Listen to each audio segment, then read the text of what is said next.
about green today?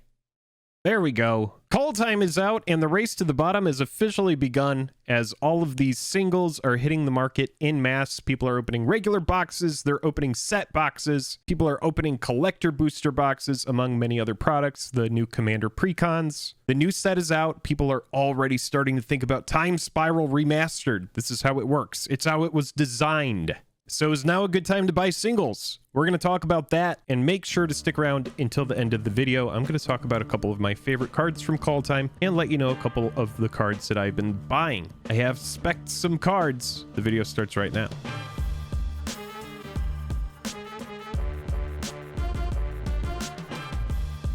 Special thanks to our Patreon supporters who power our channel. Check out our Patreon for monthly giveaways, exclusive content, and even a starring role in our fan fight series. Link in the description below. Hello and welcome to the day. Thank you for spending your time with us. I'm Jake. Welcome back to another episode of Jake and Joel Are Magic. Today, talking about Kaldheim. The set is out. It's now a good time to buy singles. We're going to talk about it. And then also, I'm going to talk about a couple of my favorite cards from the set. If you like these videos where we get into a little bit of MTG Finance and go over some tips, click like and subscribe. It's the best way to support the channel with just a click of a button. I ate so many hot wings earlier. I don't know why I do this to myself. Yeah, let's get into it. So the first thing we're talking about is now a good time to buy singles from Kaldheim. Well, yes and no. Yes, because there are going to be cards that are coming out that are going to be underpriced, that people haven't tested a lot, that are going to be proven, and that are going to go up in price. No, because there are a lot of cards on the market right now that are listed at an inflated price that are later on going to be proven to not be as good as the hype is making them out to be. A good example of this is the new Vorinclex. Right here, we've typed in MTG Showcase Foil Vorinclex. So buy it now. I always like to use buy it now because that's going to be what can I buy the card for right now. And then I like to go to this field here and I like to do lowest price plus shipping. I say this in a lot of videos, and if you've been here before, you've definitely heard me say this.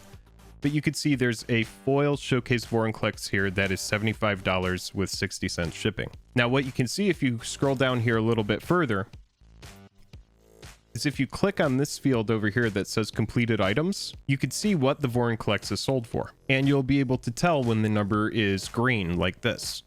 Now what you can do is go right up here where it says price plus shipping lowest first. Now that it's sorted for completed listings, you can go back up here and you can actually search ended recently, which is a really good idea to see what the card is moving for in the particular moment. Now we're looking specifically for the showcase, right? So let's go ahead and look. We're going to ignore these Phyrexian ones. We're just going to talk about the showcase one right now. And we're looking for showcase foil. So we see one sold for 78. That was on the 5th. That's after the set comes out. But if we go down further, we see one sold for $89.99. That was on the 4th. $99.99 on the 2nd, and then we could see that it was selling for $100. And like I showed you before we came over here, the card is selling for $75 now. So what this should show you is it's always best to sell cards into hype and then buy them back later. Is there a chance that Vorinclex gets proven to be the most broken card in the world and it goes up to, you know, $200? Yeah, maybe, but I doubt it. It's not like an Oko power level card. It just doesn't really have that kind of potency. I think it's fairly costed at 6 mana. It will be very desirable, but I don't think it's an absolutely game-breaking card. But what you can do is let's go ahead and get rid of those fields like I was just talking about, completed items. Get rid of that. Now we're looking at the Vorinclex again, like I said, 75. So when I said earlier, yes and no, it's a good time to buy singles, this is the no side of it. Like right now, I would not be springing to buy a Showcase Foil Vorinclex even at $75 because I do believe that as more of this product is opened over the next few days, again, Kaldheim is very fresh in everybody's mind. As of the filming of this video, it is only February 6th, 2021, one day after the official release.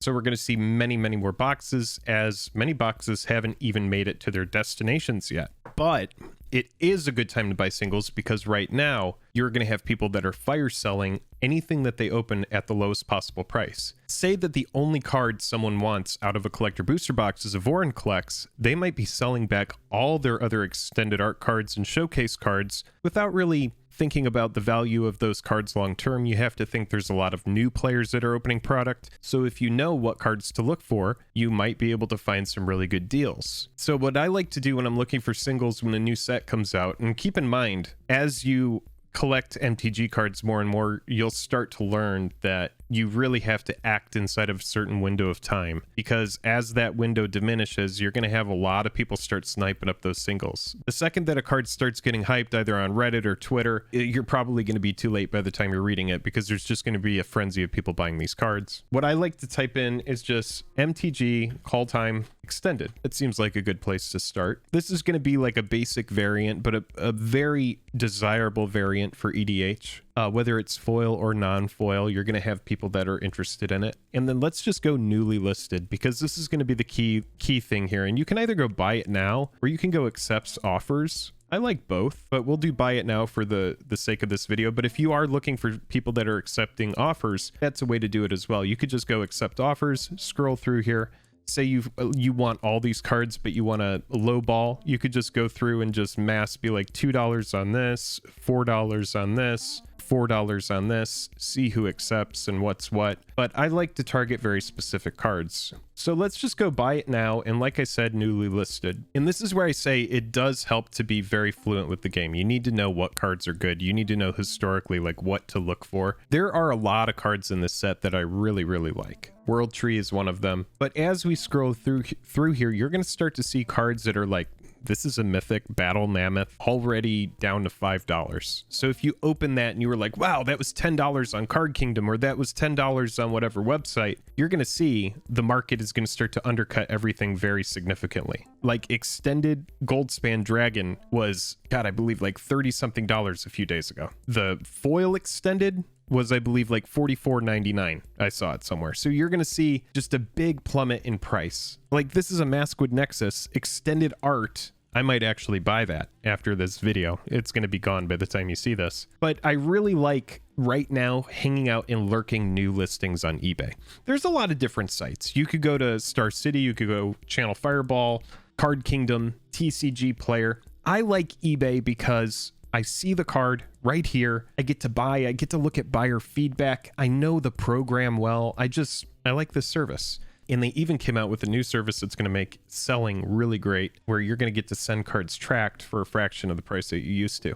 But anyway, you could go through here, look, see if there's cards that you like. Like, this is one of my favorites from the set, and this segues nicely. And this is a $12 extended art foil of Mystic Reflection, which is a card that I just absolutely am sure is going to be impactful in EDH, in my opinion. I will eat crow. This is not financial advice, obviously. But these extendeds will get swooped up. The ones that are good. Keep that in mind. And the cards that are big in EDH, oh man, yeah. You have to think, though, what cards are the Great Henge of the set? What cards are the Oko of the set? Like, the Vorinclex is good. The card is obviously good. But I think it's kind of like, I don't know, a red herring. I think there are other cards that are much, much better.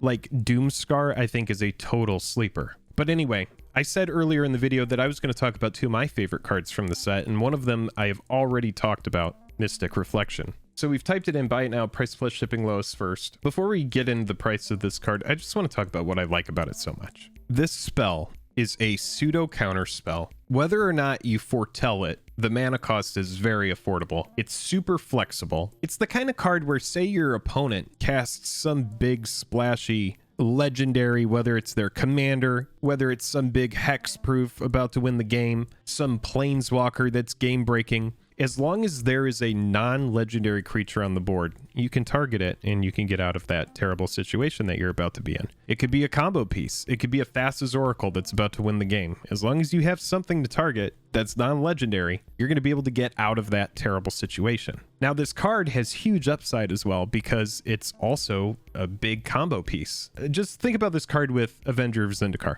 It's a combo piece, pseudo removal, pseudo counterspell, flexible, very cheap. It also protects itself from wheel effects because it has foretell. So in certain situations where your opponents are casting, Wheel of Fortune, just get this out of your hand. Let it sit on the field, and then it's just this little potential combo piece, or it's this potential removal that's just sitting in the wings waiting. I wouldn't be targeting the normal version of this card. I would be targeting the extended art versions, the foil versions of it. I just think it's one of those cards that in the future people are going to be like, wow, Mystic Reflection. Why did they print that? Maybe I'm wrong. Maybe I'll just be like, nope, terrible idea.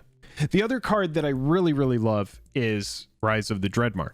Oh, price plus shipping lowest first. What I like about Rise of the Dreadmarn is it's also a card with Foretell, protects itself from wheel effects, but it's also the kind of card that is huge upside after a board wipe. It loses a little bit of potency where you are in the rotation of your EDH circle, but at your opponent's EOT or right after a board wipe where the board was full, you being able to cast this at instant speed, you get a 2/2 for each creature that died this turn, non-token creature that died this turn, is big upside to me. It's also a combo piece. For anything like we were just talking about Mystic Reflection, create X 2/2 black zombie berserker creature tokens where X is the number of non-token creatures that died this turn. Those are all going to enter at the same time, and if you have Mystic Reflection, you could turn all of these zombies into something huge. It's just, I don't know, it's a big splashy spell. I think it's incredibly undervalued. I think it's the kind of card that will definitely see EDH play, but I also think it's the kind of card that is going to see standard play, and whether or not it makes it into a sideboard or a main deck, I think it's definitely good sideboard tech for playing against board wipe decks. If you're an aggro that runs black, being able to cast this EOT after your opponent uses sorcery speed to blow up the board seems very strong. Anyway, I wanted to kind of talk to you about this. Let me know in the comments. I'm going to make sure to respond to all of this. And you can let me know, what cards are you buying from Kaldheim? What are you the most excited about? Yeah, if you are waiting for everything to bottom out, make sure to wait a little bit longer. Give it a couple more weeks. But now is a good time if you have specific cards that you have targeted, cards that you are really looking forward to playing. Now is a great time to snipe them up at the lowest possible price before a lot of players are learning what cards are best. We have had some people start playing with these cards early on MTG Arena. You get a little bit of an idea there of what's good, but it really does take the masses to kind of come together and figure out what the best cards are, and it's going to take time for this format to develop. I'm really excited to see what it does. I'm Jake with Jake and Joel Magic. Until next time, I'm tapped out.